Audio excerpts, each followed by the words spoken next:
Sejam bem-vindos ao Basquete de Padaria, começando mais uma edição do Padaria Cast, hoje para falar sobre a trade deadline da última quinta-feira, muitas movimentações, trocas, quase trocas, e hoje eu estou cercado de boas companhias. João Miguel. Bom dia, boa tarde, boa noite a todos. Para quem não me conhece, sou o cara que aparece nos vídeos, né? Luca Medeiros. Fala aí, galera. Bem-vindo ao Basquete de Padaria. Eu sou quem não aparece tem um tempo. Luiz Marques. Fala, galera. Eu já apareci uma vez num vídeo e não apareço faz uns 6 meses, mas vamos ver. E eu sou o Bruno, estreando aqui no Padaria Cast. Começando pelo Miami Heat, que teve uma das trocas de maior impacto nessa trade deadline, adquiriu o Oladipo, né, junto ao Houston Rockets, por quase nada, né, mandou o Avery Bradley e o Kelly Olynyk, uma troca de posição de uma escolha de segunda rodada do draft de 2022. Começando pelo João. João, o que você achou, o Oladipo no Heat? Uma boa troca? A troca é definitivamente boa. O que me pega é que o Houston conseguiu transformar o James Harden somente em Kelly Olynyk, sabe? É uma situação muito, muito difícil para o Houston, mesmo eles querendo o tanque, eles tendo a pior sequência da NBA, da história da franquia esse ano. Mas o Miami Heat saiu muito bem, muito, muito bem. Eles precisavam desse alívio defensivo no backcourt junto com o Jimmy Butler. Foi o que faltou em partes no ano passado, apesar deles terem alcançado a final. Mas é uma subida de nível muito grande, aumenta a experiência e o Miami vem forte para se recuperar dessa temporada difícil. Não, concordo. O Oladipo é uma peça ótima para qualquer time que quer competir, sabe? E eu acredito que ele encaixa muito bem com a cultura do Miami Heat, sabe? Defende muito bem a vontade e tal. Tanto que ele é um dos melhores defensores do perímetro, na minha opinião. E deixa o Miami Heat numa situação ótima para repetir uma ida para as finais, apesar desse ano ser difícil. Mas para o Houston é horrível, porque eles pegaram nada. Um cara que não joga tem 3 meses e um cara que faz quase nada, sabe? Mas ao mesmo tempo é um tanque que de uma certa forma fez bem, né? Eu acho que mesmo assim eles deviam tentar trocar o John Wall, né? Se realmente quiserem entrar no tanque. Olhando pelo lado do Houston, realmente faz sentido trocar o Joel, né? Porque eles estão indo para a reconstrução total, né? Eu acho que quando eles trocaram o Lever e Jack Allen e veio o Oladipo e alguns outros jogadores, eu acho que em mente eles esperavam fazer mais do que isso virou, né? Que foi Avery Bradley e Kelly Olynyk. Mas talvez pelo Oladipo ser um inspirante, eles não conseguiram transformar isso em algo tão cortejado por eles no momento, que seria uma futura pick de primeiro round ou, sei lá, algumas picks de segundo. Mas eu concordo quando vocês falam que o Oladipo vem para acrescentar muito defensivamente para o Miami. Eu acho que a gente nunca viu o Oladipo pós-estrela, pós ele ter virado um All-Star, como uma segunda opção do time, ou talvez terceira, quando a gente olha que tem o Ban e o Jimmy Butler, né? Eu acho que ele vai poder focar muito na defesa, e isso vai ser muito interessante, porque ele é um defensor de perímetro espetacular, e, claro, consegue produzir muito no ataque, pode ser um cara de 18, 20 pontos por jogo.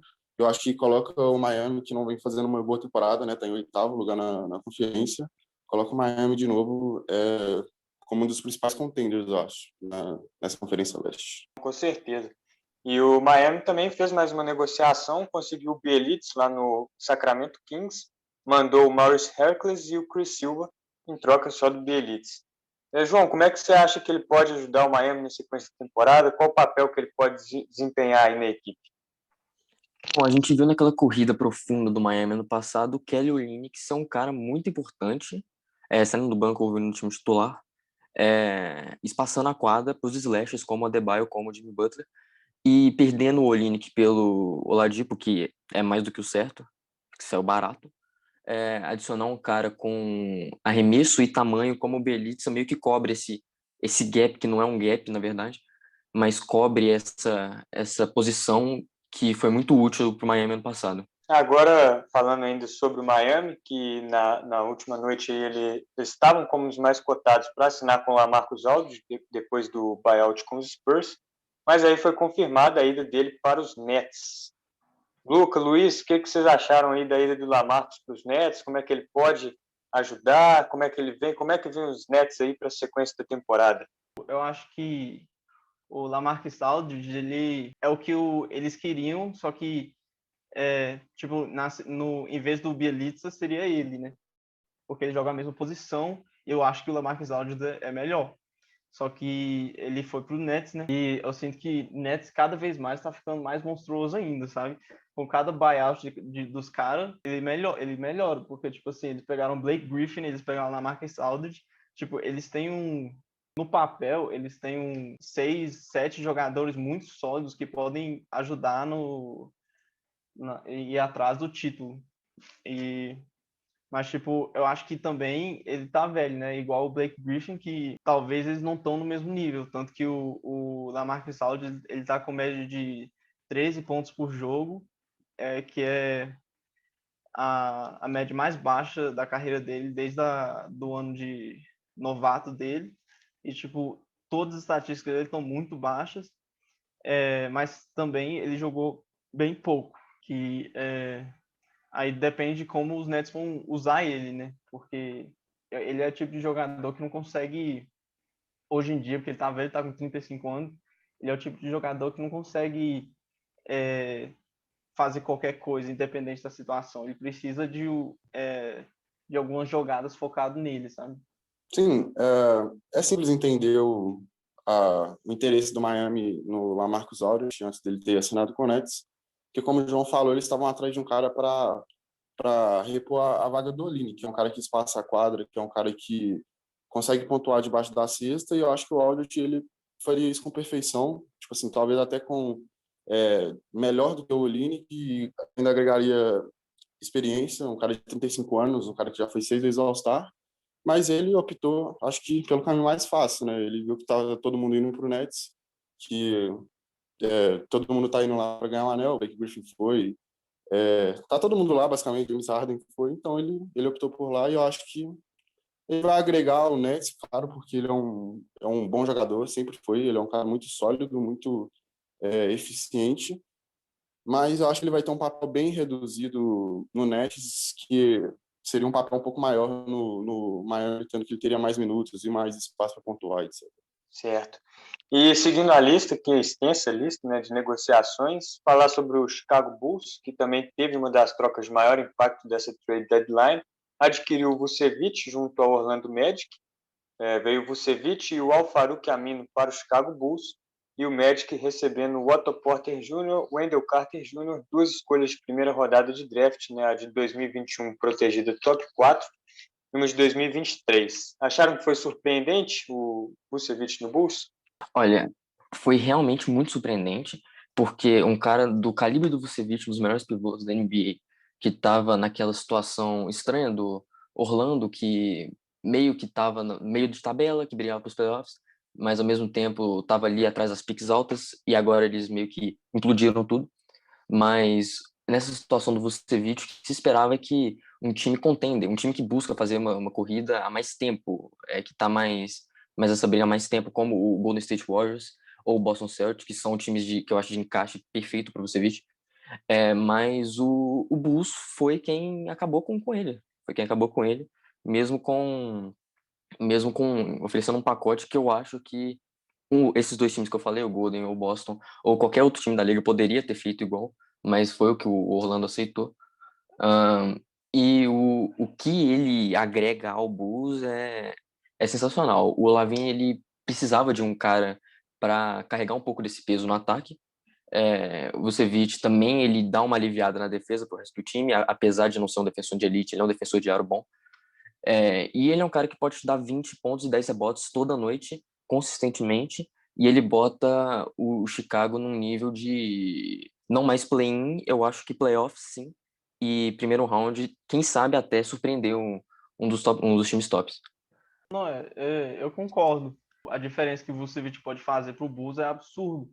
E eu acho que eu diria que, não que foi errado, ou eles deviam ter feito outra coisa, mas dá para ver o objetivo dos Bulls, porque antes desse ano, todo mundo acreditava que eles estão planejando para o futuro, sabe? Porque eles tinham várias peças de 20 anos, 21 anos, várias vezes o time titular era um dos mais novos da liga, essas coisas assim. Então era tipo, deixava bem óbvio que a intenção era preparar para o futuro.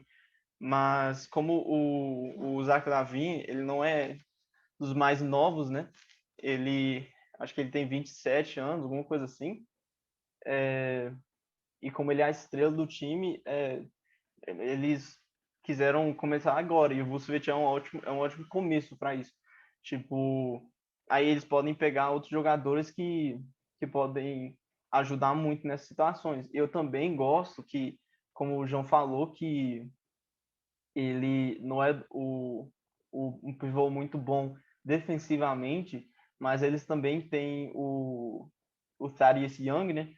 Que ele é muito bom defensivamente, ele encaixa muito bem com o time, e eu acho que seria ele, tipo, ele ia compensar essa falta. Eu acho que ajuda muito. Sim, sim. Mano, eu adorei esse movimento do Chicago. Eu acho que eles foram perfeitos, porque, como já foi falado, o Chicago é um time muito jovem e que, claramente, o objetivo deles é para o futuro. Kobe White, Patrick Williams, o próprio McKinney, são jogadores muito jovens e que podem podem construir um futuro interessante para o Chicago. Mas nessa temporada a gente via que o Lavine estava merecendo algo mais. Esses próprios jogadores, eu gosto muito dessa ideia de que o time está passando por uma reconstrução, já está com seus jogadores jovens no elenco, só que você tem que dar um time competitivo para esses caras hoje, velho, para eles evoluírem, para eles jogarem playoffs, para eles ficarem mais experientes, para eles acostumarem com esse campo, entendeu? E o Chicago vai e troca o Wendell Carter, que é um cara que faria parte desse futuro próspero que o Chicago promete ter, pelo Vucevic, que é um cara de 30 anos, mas que vai transformar o Chicago, para mim, num time chato de playoffs hoje, um time que está naquele bolo ali entre quinto e oitavo, que dali, sinceramente, eu não sei o que pode sair dali. Boston, Indiana, Chicago, o próprio Charlotte, ele é um bololô que a gente vai ver só nos playoffs, isso é muito interessante. Então, eu acho que com o Lavine All-Star, com os jovens jogando do jeito que eles estão jogando, e agora com o Vucevic, o Chicago vem forte, vem para incomodar nesses playoffs. Falando ainda sobre o Bulls, ele esteve envolvido em uma troca tripla com o Boston Celtics e o Washington Wizards. O Bulls recebendo Daniel Theis, o Troy Brown Jr., Javonte Green e uma quantia em dinheiro. O Boston Celtics recebeu o Mo Wagner e o Luke Cornet, e o Washington Wizards recebeu o Daniel Gafford e o Chandler Hudson. O que vocês acharam? Quem se deu melhor nessa troca aí, nesse movimento com vários jogadores envolvidos? Olha, essa questão, eu acho que foi uma troca win-win-win. Os três times ganharam de acordo com seus objetivos. O Chicago, quero dizer. O Chicago perdeu o Wendell Carter nessa negociação do Vucevic, e eles adicionaram o Daniel Theis para ser esse pivô de backup, esse pivô reserva, que é um cara muito sólido, que pelo Boston Celtics teve atuações muito importantes, especialmente nos playoffs ano passado. Eu fico triste de ver ele sair do meu time, mas ele é um cara muito sólido, muito bom, é um bom cara de vestiário, de elenco, e é perfeito para sair do banco de um time de playoffs e perfeito para sair do banco para um cara como o Vucevic. E olhando para o lado do Boston, eu gostei do movimento também. Eles adicionaram o Fournier, que é um cara experiente, que vai ser free agent no final da temporada, mas que acho que esse movimento tinha que ser feito, né? O Boston é uma equipe que está oscilando muito durante a temporada. O João é um cara que pode falar melhor do que eu sobre isso, e que via sofrendo muito com pontuação vindo do banco, via sofrendo muito com uma liderança, um cara que, para organizar o jogo quando o Jason Tatum não está descansando, eu acho que o Fournier pode ser esse cara que o Boston ele precisa de um time competitivo hoje, ele precisa. Ok, Jason Tatum tem 22 anos, Jaylen Brown tem 23, os caras são novos, mas eles precisam de ser contenders hoje para dar esperança para esses moleques, porque eles já são uma realidade, entendeu? Eles são jogadores que vão prosperar no futuro, mas eles precisam de time hoje, então eu acho que o Danny foi perfeito, eles conseguiram o Fournier com 2 escolhas de segundo round, que saiu relativamente barato, e que vai agregar muito no resto da temporada e na corrida de playoffs, que, como eu falei, na Conferência Leste ali no Bulo vai ser insano. O Boston... Sim. Não, vai. Pode falar. Pode. Ok. Complete. Só queria pontuar mesmo que eu concordo que sim, tem que ser um time contender hoje, tem que ser um time para dar uma esperança para esses caras, sim, para não deixar eles frustrados, para eles quererem sair um dia. O Fournier é o cara que, chegando, ele faz o que o Gordon Hayward faria. Ele deveria fazer o que o Gordon Hayward faria. A falta do Gordon Hayward no Boston esse ano é nítida. A quarta opção que é dinâmica em todas as áreas da quadra. E o Fournier pode ser esse cara que vai resolver esses problemas. E também a chegada do Mo Wagner e do Luke Cornet são dois caras que não se provaram na liga, dois pivôs medianos para baixo, mas pelos 2 primeiros jogos dele já deu para ver o quanto eles foram bem recebidos no elenco, quanto o entrosamento do time melhorou, aparentemente, e como o Boston talvez esteja numa ascendente agora, apesar de perder o Daniel Theis. O Boston que fez a negociação com o Orlando Magic, né? Trouxe o Fournier, mandou 2 escolhas de segunda rodada de draft e o Jeff Teague. Luca, o que você acha do encaixe do Fournier no Celtics? Como que você vê essa movimentação? Bruno, eu gosto muito, que nem o Luiz falou, Boston é um time que tem a intenção de competir agora, mesmo suas 12 estrelas tendo menos de 25 anos. É um passo importante, porque os últimos 4, 3 anos eles estão competindo constantemente, indo para a final de conferência todo ano. E é importante que eles continuem fazendo assim, porque eles são muito bons, eles são o presente e o futuro, mas um presente forte, sabe? Tipo, nível contender. Tipo, eles têm o Kemba Walker por pelo menos mais 2 anos, e não vale a pena você tentar reconstruir com eles quando você tem o Kemba Walker ganhando tanto dinheiro. Então, eu acho que o Fournier ajuda muito nesse aspecto, especialmente que o banco do time não é muito bom, né? Não tem jogado muito bem esse ano, tem sido bem fraco. E eu acho que o Fournier é um ótimo cara para cumprir esse dever de pontuar fora e controlar o segundo time, né? Porque ele, todo ano, nos últimos anos, ele tem quase 20 pontos por jogo. E agora ele vai ser, tipo, a primeira opção do segundo time. E eu acho que foi ótimo, só que eu sinto que prejudicou um pouco por uma questão, porque eles perderam o Theis, né? Que ele era muito bom, ele encaixava muito bem com o time. E o Boston, né, além do Fournier, trouxe o Mo Wagner e o Luke Cornet, como foi dito. E o que vocês acharam dessa trade deadline do Boston? Trouxeram algumas peças interessantes, mas perdeu o Theis. Vocês acham que com um gostinho assim, poderia ter sido melhor, principalmente você, João, que é torcedor? Como é que você avalia essa trade deadline do Boston? Eu avalio muito positivamente. Quando você está tendo uma temporada ruim, assim, que os times passam por essas sequências ruins de temporada, todos os times, os contenders melhores até os piores times, mas foi mais extenso para o Boston esse ano. Lembra um pouco o time de 2019, essa questão, lembra um pouco o time de 2019, essa inconsistência. E nesse tipo de cenário, qualquer mudança é bem-vinda. Se eu fosse um assistente do GM do Danny Ainge e ele me consultasse sobre uma possível troca do Theis para limpar o luxury tax e para conseguir uma trade exception de 5 milhões, eu falaria que era desnecessário. Mas não é um movimento desperdiçado, ajuda o time. Agora, o Ainge não é mais coletor de picks, ele é coletor de trade exceptions, então quem sabe na off-season ele faça um movimento grande. E a trade deadline do Boston, só por esse motivo de necessidade de uma mudança de cenário, adicionando 2 caras que, igual eu falei, foram muito bem quistos no elenco logo quando chegaram, ajuda um pouco a vibe do time, ajuda todo mundo que tá ali, e, igual eu falei, parece que eles estão numa ascendente, parece que a gente tá numa ascendente finalmente nessa temporada, apesar de ser só 2 jogos depois das trocas. Certo, e continuando a lista aqui de alguns jogadores do Orlando Magic que saíram, né? Falamos do Fournier, do Vucevic, Aaron Gordon no Denver, Aaron Gordon chegando aí a equipe de Denver junto com Gary Clark, enquanto o Magic recebeu Gary Harris, R.J. Hampton e uma escolha protegida de primeira rodada do draft de 2025. Luca, o que você espera aí do Aaron Gordon na equipe do Denver? Como é que pode ser esse encaixe positivo? Como você vê isso aí? Tipo assim, eu acho que foi uma troca que ninguém esperava dele ir para o Nuggets, né? Porque tava todo mundo falando que ele ia para o Celtics, que ele ia para o Heat, para um tanto de time, mas ninguém achou que ele ia para o Nuggets, né?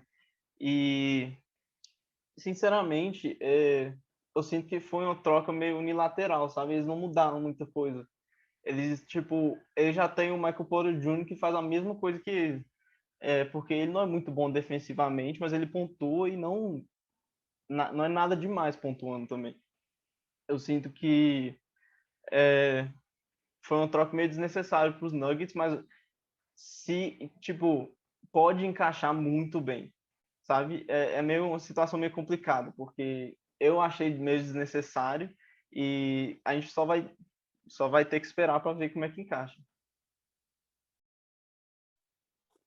Concordo completo com o que o Lucas falou. Eu acho que o Nuggets é um time que ele precisa arriscar agora também. Ele precisava de movimentos para melhorar o elenco, para dar um elenco mais competitivo para o Nikola Jokic, que tem fazendo a temporada de MVP. Mas acho que eles erraram no lugar onde eles queriam mirar. Eles contrataram um cara que tem a mesma função que alguns jogadores do elenco deles têm, que o próprio Michael Porter Jr. é um cara mais novo, eu considero ele talvez até um pouco mais confiável e que vai tirar espaço dele. O Paul Millsap é um cara que consegue fazer as mesmas funções do Aaron Gordon, que traz experiência, então acho que eles tinham os dois jogadores ali que tinha um encaixe perfeito para fazer essa função, e eu vejo como essa troca, o vencedor foi o Orlando Magic. Eles conseguiram uma escolha de primeiro round protegida em 2025, que escolha de primeiro round sempre é bom, e em 2025 está relativamente longe, então acho que foi bom isso. O Orlando vai começar uma reconstrução, e eles conseguiram o Gary Harris também, que a gente até brinca, fala que o Gary Harris tem 24 anos, faz uns 5 anos, né? Mas, querendo ou não, ele é um jogador novo, é um jogador que a gente sempre fica esperando que vai explodir em pontuação, e por que não nesse cenário onde o Orlando vai estar carente de jogadores para líderes, jogadores para pontuar, jogadores para dar um futuro, dar uma luz para a franquia no futuro. Por que não ele não pode virar esse jogador que a gente espera dele desde quando ele entrou na NBA? Não, sim, eu concordo. A chegada do Aaron Gordon no Nuggets, eu concordo plenamente que eles miraram no lugar errado. Ele não é um cara excepcional que atende todas as necessidades do time.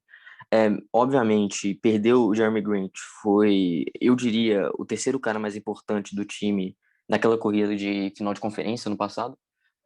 Perder ele prejudica bastante, mas igual os próprios caras da franquia falaram, um ala grande, atlético, que consegue defender mais de 3 posições, ele é importante para o time, principalmente sem o Jeremy Grant. Igual o Luca falou, pode encaixar perfeitamente se ele encontrar o papel dele de forma que seja boa para ele e para o time, mas eu não vejo ele explodindo agora. Eu acho que ele é esse jogador que a gente vê no Orlando desde 2014, não tem muito para onde ele crescer. Ele é um jogador sólido, vai sair do banco em Denver e talvez o Denver melhore, mas eu acho que foi uma troca de procurar fechar uns gaps que não precisavam ser fechados. E falando ainda, né, sobre o Denver, eles fizeram mais uma troca na trade deadline, receberam já veio o McGee do Cavaliers, e o Cavaliers recebeu o Isaiah Hastings, tem uma escolha protegida de segunda rodada do draft de 2023 e uma de 2027 não protegida. Como é que vocês veem? Foi uma troca boa para os dois? Ou alguém saiu melhor? O Denver saiu melhor? Como que pode aproveitar essa troca aí, a equipe do Denver, E o Cavaliers também, né? Vou falar um pouquinho sobre o futuro deles com essas escolhas de draft aí e a perda do McGee. Eu diria que foi uma troca horrível para os Cavaliers, que eles receberam um cara que não é nada demais e um pick de segundo round que é protegido ainda. Tipo, os picks de segundo round não vale muito, ainda mais protegido, e outros pick de segundo round, enquanto Denver está ganhando um pivô muito sólido que ajudou vários times ganhar título. Ele tem, se não me engano, 3 títulos já, 2 com o Golden State e 1 com os Lakers, então ele tem muita experiência com tipo, para o que você precisa para ganhar um título, ele sabe muito bem.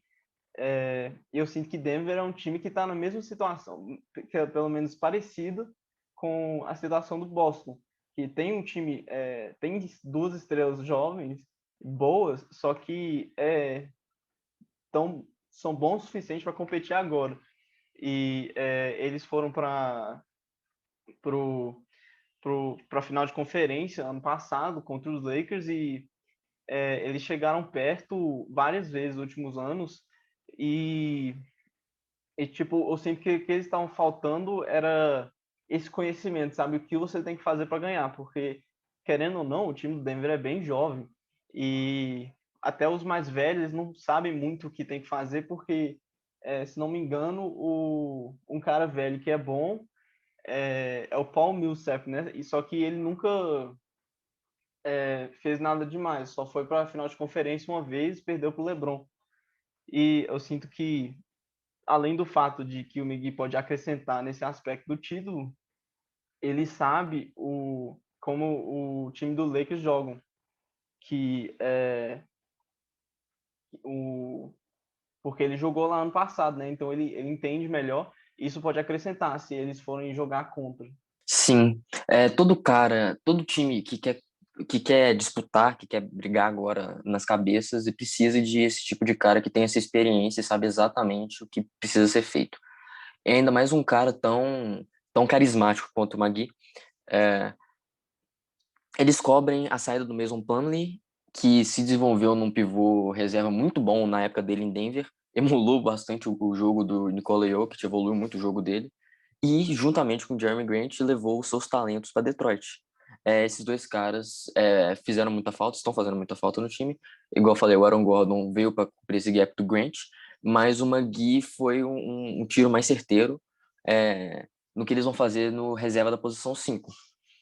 Logicamente, eles têm o Bol no elenco, mas o cara que eles realmente precisavam era o Magui, e por esse preço bom, essas escolhas o Denver não vai precisar. Então, eles deram um tiro meio que certeiro nessa troca do Magui. Bom, falamos, né, da troca do Fournier, do Vucevic, do Aaron Gordon, todos saindo de Orlando. E agora eu queria saber de você, principalmente começando pelo Luiz, o futuro da franquia, como é que vai ser o Orlando nos próximos anos, porque já tem um tempinho, né, que está em reconstrução e o time não vai, aí parecia que ia, volta para estaca zero. Como é que você acha que vai ser o Orlando daqui para frente? Eu acho que aqui a gente está vendo uma situação clara de time partindo para reconstrução, né? O Orlando, nos últimos anos, ele sempre foi aquele time divertido, aquele time que pegava o 8º lugar, que era onde alguns jogadores conseguiam engrenar sua carreira, como foi o próprio caso do Fultz no ano passado, e que faziam boas séries de primeiro round, mas que nunca conseguiu passar para o estágio 2, né? Não conseguiu ser aquele time de segundo round, aquele time que incomoda, que talvez vai para uma final de conferência, sempre foi esse time que ficou travado ali. O seu teto é ser um 8º ou um 7º colocado. Então, acho que agora eles resolveram partir para uma reconstrução, eles trocaram as suas principais ações, né? Que foi o caso do Vucevic, o Aaron Gordon, o Fournier, e eles trocaram esses caras por coisas que vão poder virar alguma coisa no futuro, né? Que é o caso das piques de segundo round que vieram no Fournier, do Wendell Carter, que eu acho que é um cara que eles planejam construir em volta dele, né? Porque é a única explicação para o Vucevic ter saído tão barato assim, né? Eu acho que a chave para essa troca do Vucevic ter acontecido foi o Wendell Carter Jr. Conseguiram o Gary Harris, que é um cara que vem de Denver, que é um cara que a gente fala que sempre parece que vai explodir para virar um Jordan Clarkson, que é aquele cara com uma pontuação, que vai conseguir uma pontuação muito boa vindo do banco, e quem sabe no Orlando ele consegue virar esse jogador que seria muito útil, né, para o futuro da franquia, com novos jogadores, um cara mais experiente, um cara que já jogou final de conferência com Denver. Então, é assim que eu vejo. O Denver agora vai começar a tancar, né, que vai começar a perder todos os jogos para conseguir boas escolhas de draft. E eu acho que foi uma escolha acertada, porque eu não conseguia ver um futuro com um time virando competitivo, mesmo chegando alguém muito importante, entendeu? Então, acho que eles fizeram certo em partir para a reconstrução. Eles fizeram muito certo, mas eu acho que foi muito em atraso. Eles conseguiram pouco no valor do Fournier, no valor do Vucevic, no valor do Aaron Gordon. Eu acho que por causa que eles demoraram. Eles são esse time de nível médio faz muito tempo, mas eu acho que já dava para ver que não tem um futuro muito grande. Em 2019, quando o Vucevic foi um free agent, eu dizia que eles tinham que trocar ele antes dele sair de graça, mas, bom, ele queria ser pago e ele foi pago, assinou aquele contrato enorme, e fez certo, mas o cenário de sign and trade não era impossível. O Evan Fournier, esse cara há muito tempo, que antes tinha até um valor bem mais alto. O Aaron Gordon, mais novo, ele tinha um valor também mais alto, e eu acho que eles demoraram muito, porque esse mix do núcleo competitivo com o núcleo em desenvolvimento atrapalha o time e atrapalha os jogadores em si. Se for pegar o Mohamed Bamba, que foi a quinta escolha deles lá em 2019, ele é um cara que foi completamente prejudicado por essa situação. Eles não sabem se eles vão brigar, se eles vão tancar, o que vai acontecer, e esse mix atrapalhou o cara que, mesmo todo mundo sabendo que era um projeto, não teve mais de 15 minutos em quadra até hoje. Então é muito difícil saber se eles fizeram agora, na hora certa, ou se eles deveriam ter feito antes. Eu acho que eles deveriam ter feito antes, muito atrasado. Eles perderam o Evan Fournier por causa disso, por um valor muito baixo, 2 picks de segundo round de Jeff Teague que eles já dispensaram. Então, o próprio Vucevic foi uma troca baixa. Obviamente, o front office do Orlando, igual o Luiz falou, tem uma esperança no Wendell Carter, ele foi a peça-chave dessa troca. Mas eles deviam ter feito esse movimento antes. Eu acho que eles atrasaram muito nessa questão. Não que eu discordo do João, mas eu sinto que eu consigo entender o objetivo deles, que, tipo, eles queriam melhorar a sua base, tipo, os jogadores como Markel Fultz, esses caras, indo para os playoffs, para eles ganharem o conhecimento de como jogar. Então, eles não estavam necessariamente com o objetivo de competir, mas mais para ganhar experiência, sabe? Para os jogadores mais importantes ganharem experiência. Não que isso seja certo, mas eu tipo, consigo ver que foi por isso. Mas concordo com o João que por causa disso, eles foram muito prejudicados nas trocas. Eles ganharam basicamente nada pelas 3 trocas. Tanto que várias vezes o povo falou que eles deviam só reconstruir, deixar o Mo Bamba ganhar, começar a jogar mais, porque ele tem muito potencial, só que não joga quase nada, porque o Vucevic, que é um ótimo jogador, tá aí. Você não vai colocar o Vucevic no banco. Então, eu concordo que devia ter sido mais cedo para aproveitar o Mobamba melhor, esses caras assim. E agora o problema é que eles trocaram o Vucevic pelo Wendell Carter Jr., né? Que ele também é um pivô, igual o Mobamba. E nenhum dos dois sabe arremessar. Então eu sinto que se os dois jogarem ao mesmo tempo, vai ser meio vai prejudicar bastante. Porém, se um melhorar, eu acho que dá para jogar os dois juntos. E teria que ver qual que vai ser o titular. Porém, eu acho que eles meio que priorizaram o Jonathan Isaac, o Markel Fultz, esses caras assim. E eu diria que são boas peças para reconstrução. O Jonathan Isaac é um ótimo defensor, um dos melhores da liga quando ele está saudável. O Markel Fultz, eu gosto muito dele, eu acho que ele tem muito potencial. Eu acho que ele só não deu certo no 76ers, porém, eu acho que em Orlando ele tem melhorado e eu acho que ele, quando voltar, tem a capacidade de ganhar Most Improved. E eu gosto de onde eles estão indo. Sim, E o núcleo agora, jovem dos caras, eu acho que é inegável, tanto que eles têm futuro. E sim, jogar os caras numa situação competitiva evolui eles muito, igual a gente vê com o próprio Boston Celtics, o Jason Tatum, de lembrar um jogado em time de final de conferência desses primeiros anos. Mas essa que é a questão, os caras foram jogados nos times que era primeiro lugar no leste e segundo lugar no leste, que brigaram, ficaram um jogo das finais em 2018. O Orlando não brigou tão alto assim, e esses caras que nos últimos anos estavam nesse vestiário, nesse elenco, nesse grupo que teve sucesso de nível médio, eles jogaram 6 jogos de playoffs por temporada, 5 jogos, perderam de 4-1. Então, obviamente, eu acho que faz sentido, mas, igual eu disse, ou você troca, ou você vai para um caminho ou você vai para o outro. Ou você troca o Vucevic, Fournier, o Gordon e todo mundo mais, ou você troca o Bamba, o Cole Anthony, o Fultz e o Isaac. Assim, não que seja exatamente esse caminho um ou outro, mas eu fico feliz agora que esses caras vão ter espaço para crescer. agora restou para o Orlando partir para a reconstrução e tentar uma melhor sorte no futuro. Seguindo aqui a lista de negociações, outra que deu o que falar também foi a troca do Rondo para o Clippers. O Clippers aí recebendo o Rondo e o Atlanta Hawks recebendo o Lou Williams e 2 escolhas futuras de segunda rodada do draft.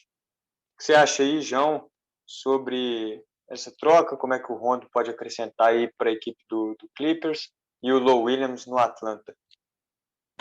Bom, depois daquela semi-reconstrução da saída do Chris Paul, do Blake Griffin, do DeAndre Jordan, o Lou Williams foi o homem deles, né? Aquele núcleo do Lou Williams, do Patrick Beverley, do Montrezl Harrell foi um time certamente que empolgante naqueles playoffs de 2019 contra o Golden State Warriors, foi um time carismático. Mas depois da chegada do Kawhi e do Paul George, esse núcleo ainda se manteve, mas foi completamente diferente.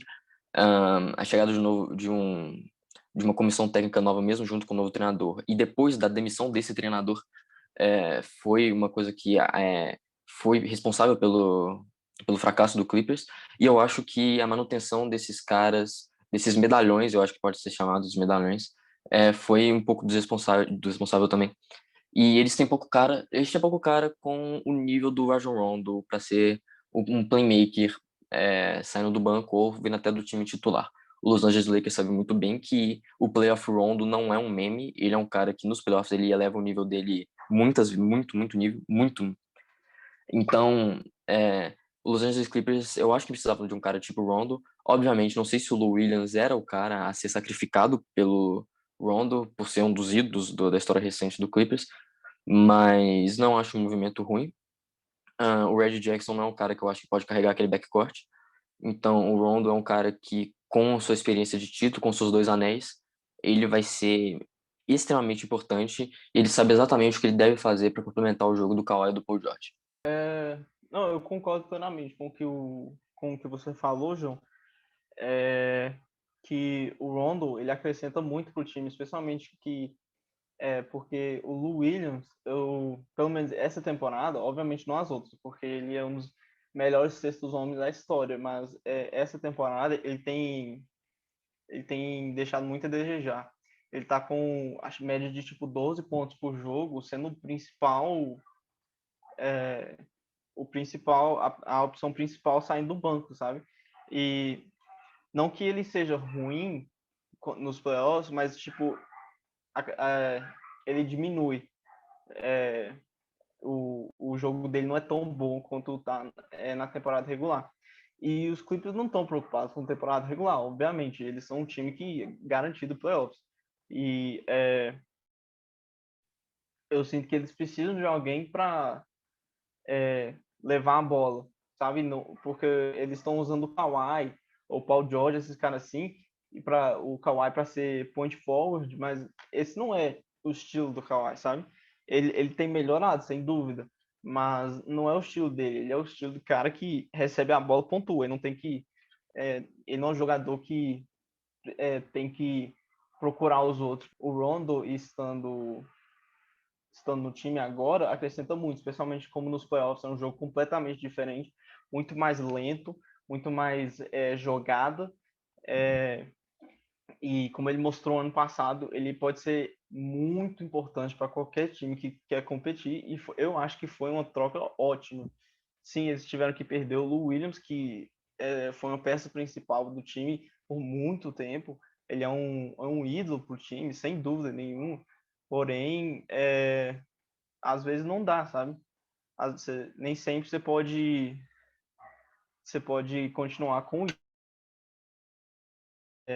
se você quer outra coisa. E eu sinto que foi certo, porque eu não acho que a Atlanta ia aceitar a troca se não fosse com o Lou Williams.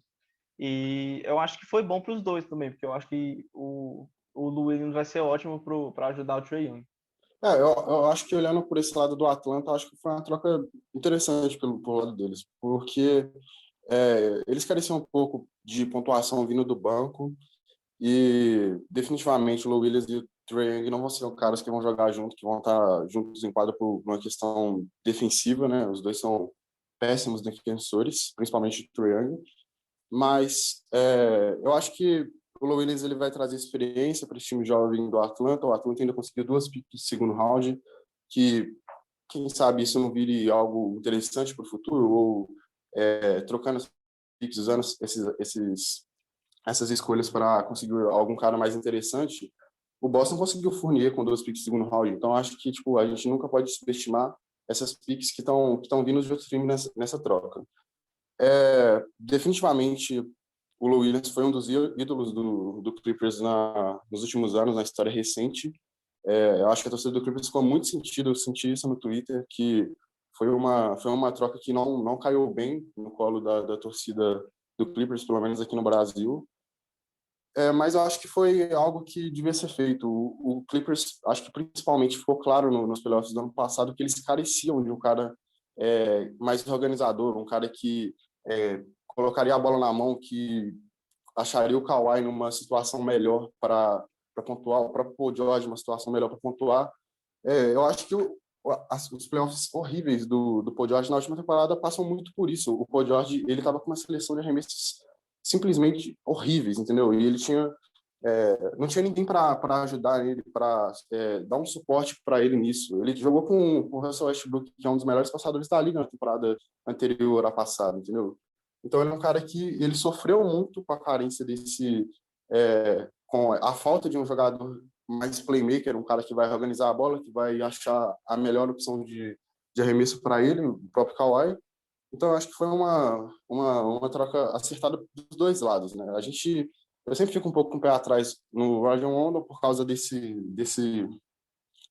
negócio de playoff Rondo, que você fica dependendo disso, né? O Rondo não é um cara que vai mostrar serviço na temporada regular, né? Mas se ele realmente ainda tiver em idade, em estado mental e físico para fazer o que eles vêm fazendo nos playoffs nos últimos anos, acho que foi uma troca boa assim para os dois lados. O Clippers só fez uma única troca, né, na deadline. E como é que vocês acham isso? Você acha que deixou a desejar? Ou foi uma troca pontual? Como vocês veem essa deadline aí do Los Angeles Clippers? Sinceramente, eu gostei do que o Clippers fizeram, mesmo sendo só uma troca, eu sinto que foi uma troca muito boa, que acrescenta muito, como a gente já falou sobre. E todo mundo já sabe que o Kawhi já reclamou várias vezes que ele precisa de um armador que faz exatamente o que o Rondo faz. E agora eles têm isso. E, sinceramente, eu não vejo mais desculpa. E eu concordo com o que o Luiz falou, que não que isso seja a única desculpa, óbvio. O Kawhi e o Paul George, os dois jogaram mal quando mais precisou, no jogo 7 contra Denver. E tipo, eu sinto que, como o Luiz falou, pode acrescentar muito para o Paul George especificamente, que jogou horrível.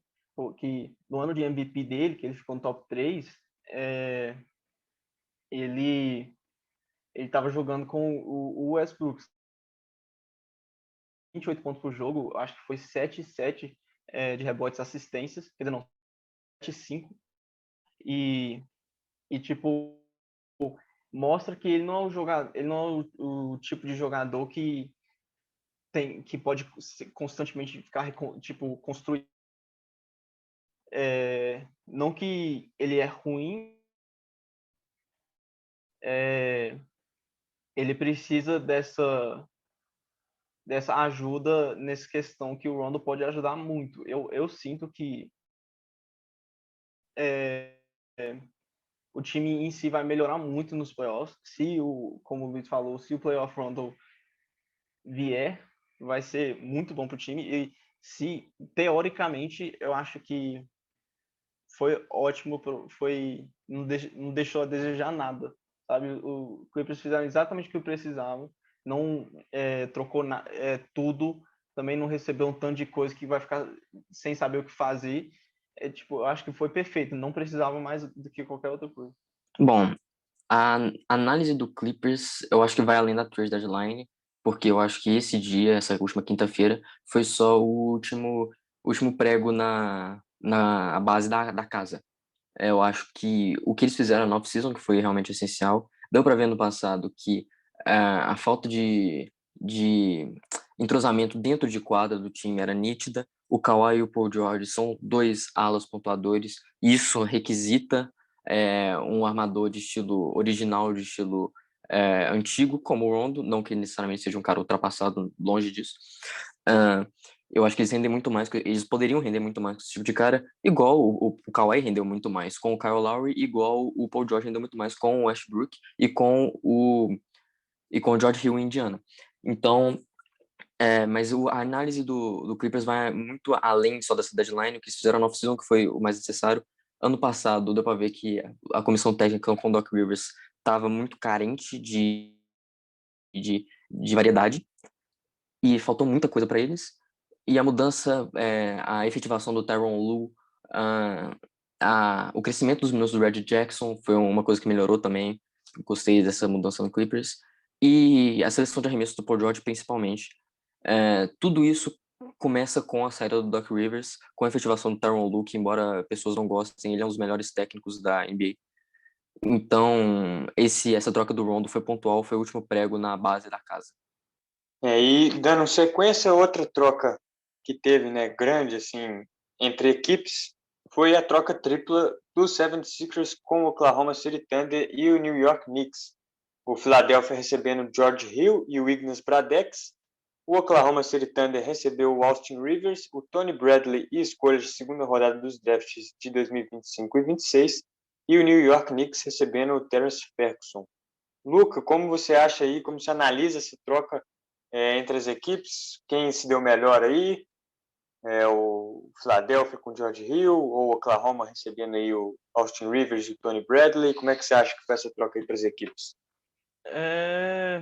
Eu sinto que foi bom para o Sixers e para o Thunder, mas para o Knicks não acrescentou nada, sabe? Porque o Terrence Ferguson ele já estava no OKC, então eu acompanhei ele bastante, eu gostava muito dele.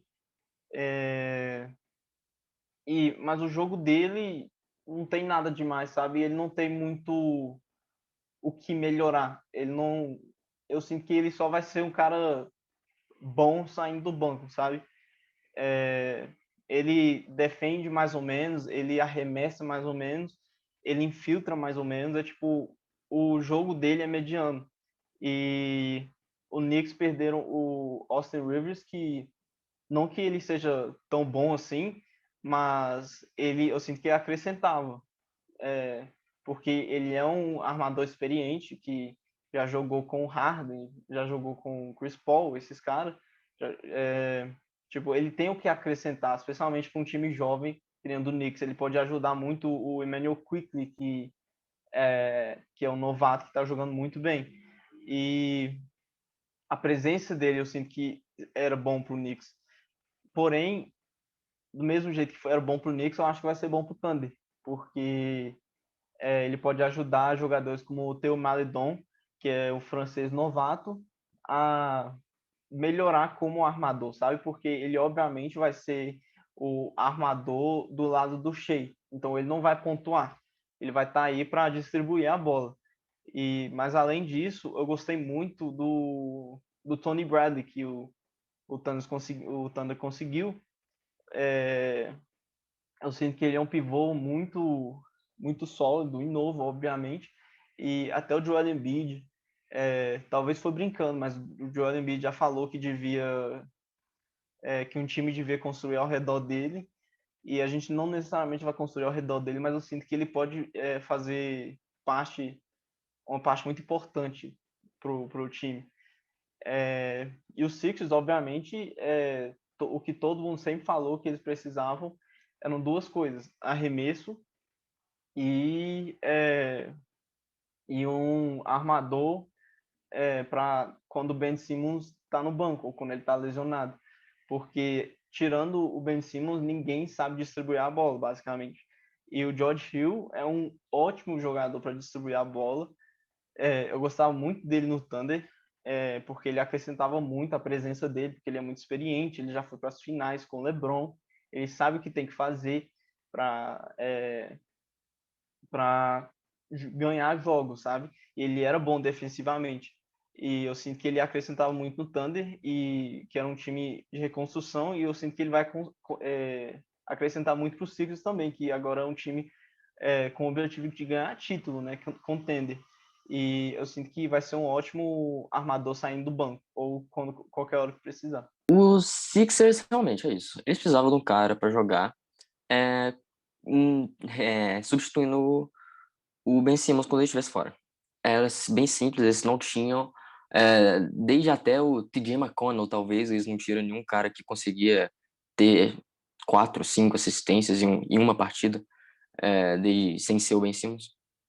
Logicamente, com o pontuador dinâmico, que é o Tobias Harris, e com um monstro de garrafão, que é o Joel Embiid, o que você precisa para ficar mais forte é sempre ter mais profundidade. Quanto mais profundidade, melhor. E o George Hill é um cara muito experiente, né? Ele liderou a liga no passado em porcentagem de bola de 3. Então, dá para saber que ele é um jogador que vai fazer uma diferença nesse time, principalmente com um time que são as duas estrelas que não conseguem ficar saudáveis por muito tempo. Então, quem sabe ele eleva os Sixers de patamar nos playoffs, porque ele eleva o nível do jogo dele nos playoffs. Mas é uma coisa que é o que se esperava, não é nada bombástico para os Sixers. Eles não trocaram coisas que eles vão sentir falta, e é basicamente isso. Eu acho que essa troca do George Hill indo pro 76ers, ela, pelo menos no momento ali da trade deadline, quando estava todo mundo acompanhando, ela matou a possibilidade de Kyle Lowry, né? E eu acho que foi um movimento interessante. Eu acho que quando eles perceberam que não conseguiriam o Kyle Lowry, eles buscaram talvez a melhor opção no mercado, a melhor opção disponível, que era o George Hill, que estava meio jogado no Oklahoma City Thunder. E o Thunder que nos próximos anos vai ter um desafio gigantesco, que é um time que vai ter 34 picks nos próximos 6 anos. Isso é muita coisa, isso é realmente muita coisa. E eles vão ter um desafio de, ao mesmo tempo de dar espaços para esses jovens que estiverem chegando do draft, eles vão ter que dar um time competitivo para o Shai, porque o Shai ele não vai aceitar ficar os próximos 5 anos sendo o pior time da liga, tá ligado? Eles têm que montar um plano para que essas novas estrelas cheguem no time, consigam seu espaço, consigam ter o seu espaço para evoluir, e ao mesmo tempo ir evoluindo gradativamente o patamar do time para que daqui 3, 4 anos eles sejam um time competitivo de novo na NBA. Certo. Falando agora sobre o Dallas Mavericks, o Dallas conseguiu uma troca com o Pelicans aí pelo J.J. Redick, recebeu também o Nicolo Melli. O Pelicans parece não ter muito objetivo, claro, né? Foi uma troca pelo James Johnson, Wes Windu e uma escolha de segunda rodada de draft e um valor de dinheiro não revelado. Como é que vocês acham aí que encaixa o J.J. Redick aí na equipe do Dallas? Bom, o encaixe é perfeito. O Dallas recheou o elenco, rodeou o Luka Doncic de chutadores, e o J.J. Redick, principalmente o Nicolo Melli, vão ser caras muito importantes. O Redick vai ter minutos importantes de novo, desde o Philadelphia, que ele não estava tendo e não estava sendo eficiente, estava tendo uma temporada, as últimas 2 temporadas ruins com o Pelicans, e ele vai ter um papel importante como um jogador que vai ter suas bolas, igual ele tinha em Filadélfia. O Nicolo Melli também é outro cara que espaça a quadra.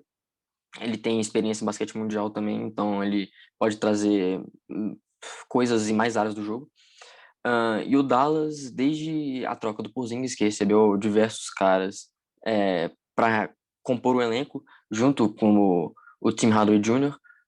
E o Trey Burke, são todos esses caras que são jogadores medianos, eles afetam o jogo em áreas além só da pontuação, e é muito importante para o Dallas se manter no ascendente nos próximos anos.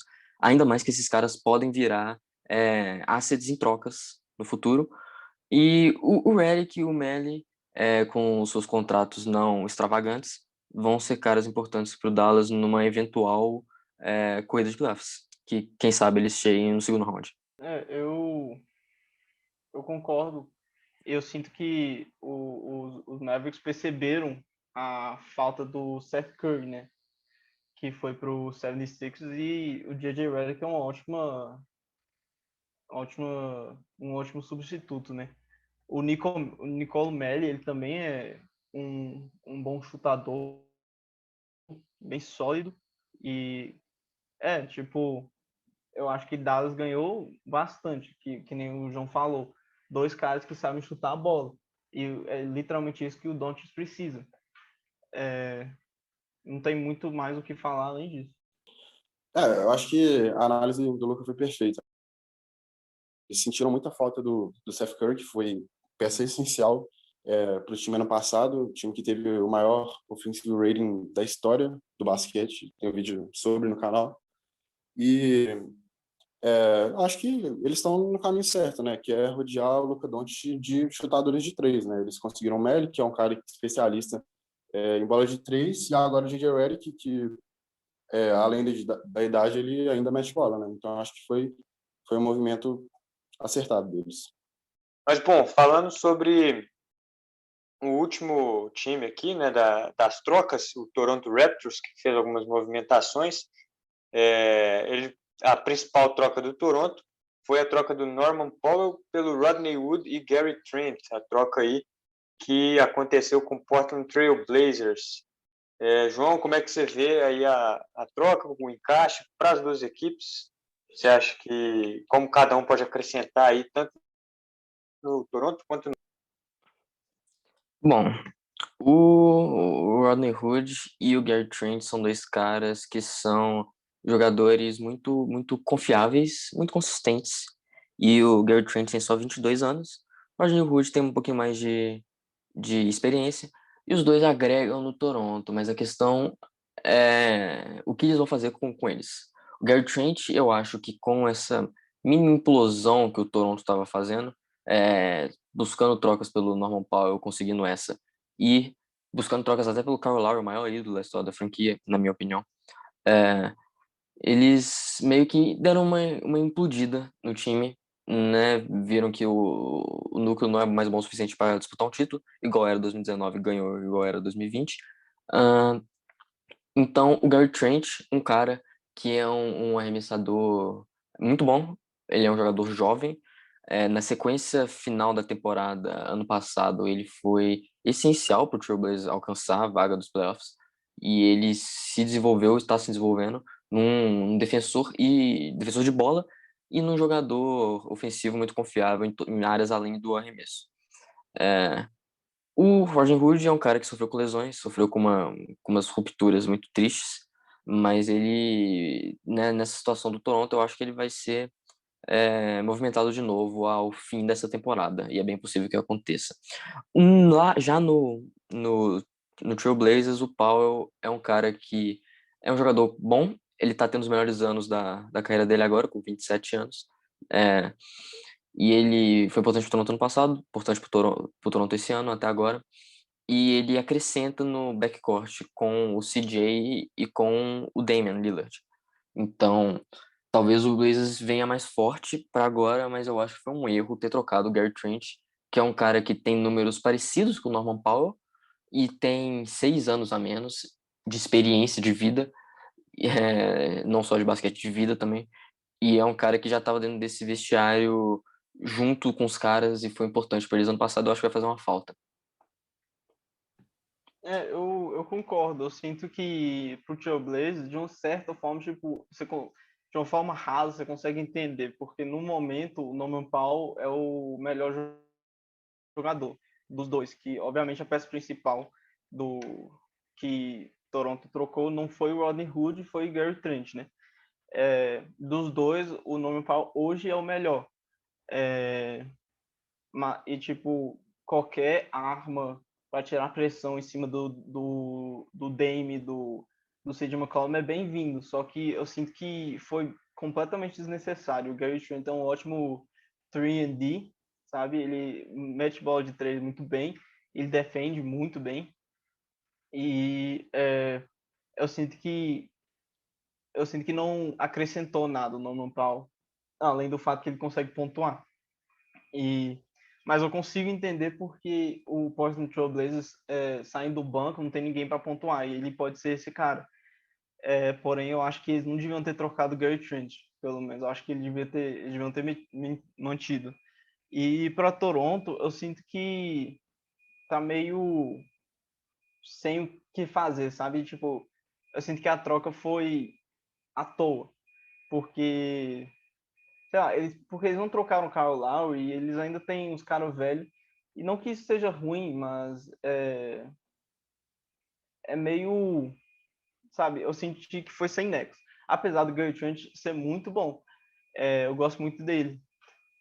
Aí Porém, eu queria comentar uma coisa, uma coisa interessante.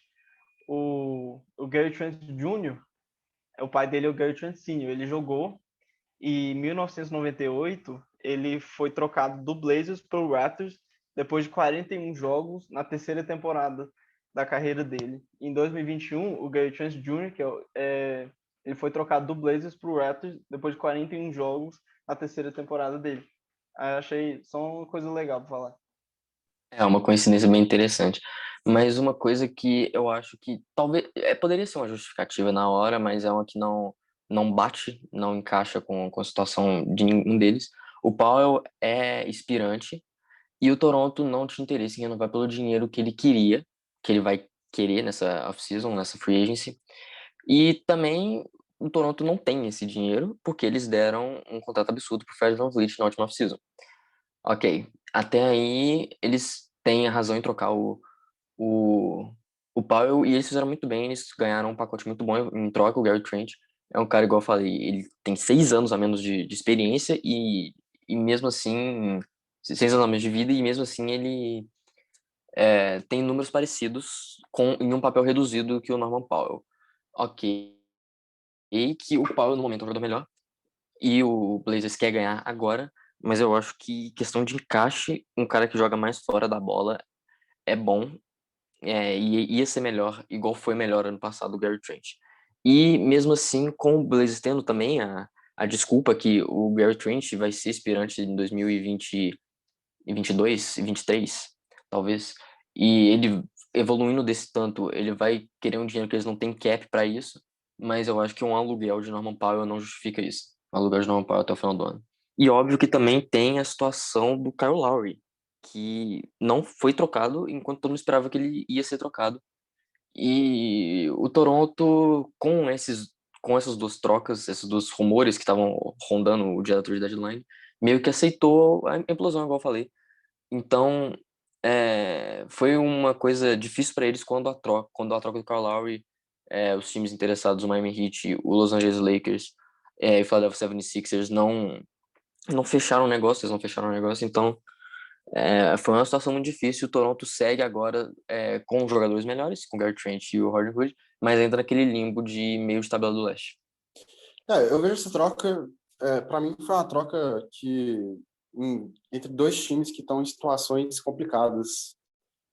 O Portland, ele vem há anos, tipo, excessivamente, de ano após ano, tentando dar um time competitivo, tentando dar um time para ganhar anel com o Damian Lillard, mas parece que sempre mirando no lugar errado. Eles não conseguem fazer com que eles façam um elenco fechado com as peças que são necessárias e que elas vão ser úteis, tá ligado? Por exemplo, esse ano eles conseguiram o Robert Connaughton, que veio do Rockets, que é um cara muito útil, que é um cara muito valioso no mercado e que não está sendo praticamente usado, tá ligado? Eles não conseguem fazer um time fechado, não conseguem fazer, tipo, aquele elenco campeão, como foi, sei lá, o Golden State de 2015, ou outras situações. Eles não conseguem fazer esse esquema que funcione ao redor do Damian Lillard. E parece que ano após ano eles vão, no meio da temporada, tentando fazer alguma coisa. Ano passado foi com o Carmelo Anthony, porque o time estava numa situação ruim, acabou dando certo. O Carmelo Anthony é um cara que encaixou perfeito nesse time. Esse ano, agora, eles fazem essa troca do Norman Powell, que, ok, é um cara que é melhor hoje, é um cara que tem um encaixe melhor, porque eu acho que o Portland tinha um problema de encaixe entre McCollum e Trent Jr. São dois caras que eu acho que têm uma função parecida, apesar do Trent Jr. ser um defensor melhor, mas eles tinham três caras ali, que é o Damian Lillard, o McCollum e o Trent Jr., em ascensão, e que eu acho que isso poderia ser um problema, mas eu não acho que Paul seja a solução para o Portland fazer, tipo, entrar no próximo nível, entendeu? Eles parecem estar no meio perdido.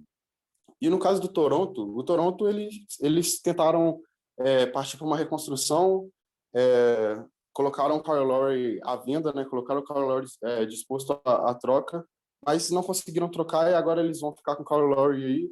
O Trent Jr. é um cara que eu acho que não vai ficar e eu acho que o caminho para o Toronto no futuro é reconstruir em cima dos seus três jovens que eles têm no elenco, que é o Siakam, o Van Vliet e o Giannunobi. Eu acho que esse é o caminho para eles, mas eu acho que são dois times um pouco perdidos, eu acho. O Toronto, ele ao mesmo tempo que queria trocar, eu sinto que eles tinham um sentimento também de que, pô, não vamos trocar o maior jogador da nossa história, esse ídolo. Eu acho que talvez eles estejam meio nesse meio termo também entre o time que tem que partir para reconstrução, mas não consegue abrir mão do seu maior ídolo. Sim, o Lowry era a situação de fim de seu tempo no Toronto. Os times que buscaram ele vão sofrer muito com... Eles vão ter conseguido fechar esse negócio. Claro que trade deadline, como, né, é basicamente um relógio, um estouro de cronômetro, é muito difícil você conseguir um negócio perfeito, um negócio que você gostaria perfeitamente, mas o Los Angeles Lakers, né, segundo alguns reportes de alguns insiders, não quiseram envolver o Taylor Horton Tucker no negócio e acabaram sem o Kyle Lowry. Não sei se é exatamente assim que rolou, mas eles vão sentir muita falta do Lowry, igual eles estão sentindo do Rondo no seu banco. Eu acho que o Lowry ia ser o cara para ajudar o LeBron e Anthony Davis esse ano e ajudar o time, principalmente, a não se complicar nesse período que os dois, o LeBron e o Anthony Davis, estão machucados. Mas o Philadelphia 76ers não conseguiu o Kyle Lowry e aceitou, né, se aceitou a situação do George Hill para ser o seu armador reserva. E o Miami Heat também, né, fez um movimento de última hora após não conseguir o Kyle Lowry, que foi o Vitor Oladipo.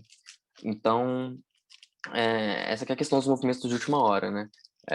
Os valores dos caras despencam, os negócios que você queria que fossem exatamente o que você quer não acontecem, e o Kyle Lowry vai ficar em Toronto pelo menos até a off-season. Bom, e para fechar a parte do Toronto, né? O Toronto ainda fez mais duas negociações. O Matt Thomas foi para Utah e o Terrence Davis foi para o Sacramento Kings, os dois por escolhas futuras de segunda rodada do draft. Quer comentar um pouco, João, como é que impacta aí na sequência da temporada para o Raptors, o objetivo futuro aí da franquia? Bom, o que impacta é exatamente aquilo, a implosão do time, dos dois caras que são jogadores medianos, mas do ano passado para cá, o Toronto perdeu muito poder defensivo e ofensivo, perderam seu garrafão, que era o seu diferencial, eu acho, ter é, é, jogadores que se combinavam tão bem quanto o Ibaka e o Gasol jogando juntos no garrafão, mas o Terence Davis, o Terence Davis é um cara que não é um jogador excepcional e o Matt Thomas é um jogador de banco. Então, esses dois caras que conseguiram um papel maior por causa da temporada ruim do Toronto, eles meio que trocam só por uma questão de renovar. Renovar o banco, renovar o elenco. E, né, obviamente, o Kyle Lowry foi o que faltou também para eles renovarem perfeitamente esse elenco e construir em volta do Pascal Siakam e do Fred VanVleet nos próximos anos. Certo. E para finalizar, né, algumas trocas de menos impacto, né, que não foram tão relevantes assim, mas para deixar registrado, o Golden State Warriors fez 2 movimentações, mandou o lesionado Marquise Chris para os Spurs em troca dos direitos do haitiano Cade Lalane, mas o Marquise Chris já foi dispensado também dos Spurs, hoje inclusive. E o Wanamaker, também o Golden State mandou ele para o Charlotte Hornets por uma compensação financeira. E por fim, teve uma troca entre o Detroit Pistons e o Sacramento Kings. O Pistons recebendo o Corey Joseph e 2 escolhas de segunda rodada de draft de 2021 e 2024. E o Sacramento Kings recebendo o Delon Wright. O que acharam aí da trade deadline, desse último dia de trocas aí que aconteceu na última quinta-feira? Foi um dia, né, as estatísticas disseram que foi um das trade deadlines dos últimos anos mais movimentado, é exatamente o dia da deadline. Foi um pouco atípico, que a gente via normalmente muitos movimentos acontecendo na semana ou nas 2 semanas anteriores ao deadline, mas esse ano foram praticamente todas elas no dia do deadline. E foi bem divertido acompanhar, bem difícil acompanhar para cobrir na página. Muitas trocas aconteceram. E muitos times ficaram melhores, muitos times deixaram bem claro os seus objetivos. E realmente eu acho que foi, por causa dessa temporada ser tão atípica, sem torcida, com times perdendo jogadores por causa da pandemia, com toda essa situação estranha, saindo de uma bolha com a off-season encurtada, muitos deles chegaram na temporada sem seus objetivos à vista, e a trade deadline meio que organizou melhor todo esse cenário da liga. Sim, a trade deadline, ela nunca decepciona, né? É sempre um período muito divertido, né? É onde a gente consegue ver, principalmente, o caminho que os times querem trilhar nessa temporada e para o seu futuro talvez mais distante também, né? Igual a gente teve nessa trade deadline, a gente viu que o Orlando realmente partiu para a reconstrução. A gente viu que o Chicago ele quer deixar de ser um time que briga talvez por play-in ali e se tornar um time de meio de playoffs, tá ligado? Então, eu gostei, eu acho que tivemos movimentos grandes, eu acho que o grande rumor dessa deadline foi o Lowry, né, que a gente ficou até os últimos minutos ali, os últimos minutos para fechar a trade deadline, para saber qual seria o futuro do Lowry, que era o melhor jogador que estava tendo seu nome movimentado, né, durante as discussões, os rumores e tal. E eu acho que agora é esperar ver o final da temporada e ir para os playoffs, né, que eu estou muito ansioso para os playoffs, que, pelo amor de Deus, né, não aguento mais ficar sem torcida. Não, eu concordo, não tem... Eu gostei muito, eu sempre acho o trade deadline muito divertido, ver o tanto de troca acontecendo ao mesmo tempo, e ficar surpreendido, que nem o do Aaron Gordon para os Nuggets, ou do Fournier pro Boston, ou mesmo do Vucevic pro Bulls. Eu gostei muito desse trade deadline. Não foi dos melhores, mas foi muito divertido de ver. E eu acho que a maioria dessas trocas vão fazer diferença, se não nos playoffs, para o ano que vem. Que nem o do Oladipo, que eu sinto que vai fazer muito mais diferença ano que vem que esse ano. E o dos Bulls também. Aí, eu gostei muito. Bom, então, só fazer um Pode último completar. comentário aqui. O time que saiu melhor nessa trade deadline, sem clubismo, foi o Boston Celtics. Acho que ninguém agora vai segurar o Mo Money, o Cornman e o Evan Fournier, que é o homem com mais molho na NBA. É isso, entreguem as taças e fiquem tranquilos. É isso, trade deadline nunca decepciona, né? Sempre com várias surpresas. Bom, dessa forma chegamos ao final do Padaria Cast. Muito obrigado pela audiência, obrigado João, Luca, Luiz pela participação. Uma boa semana a todos, até a próxima.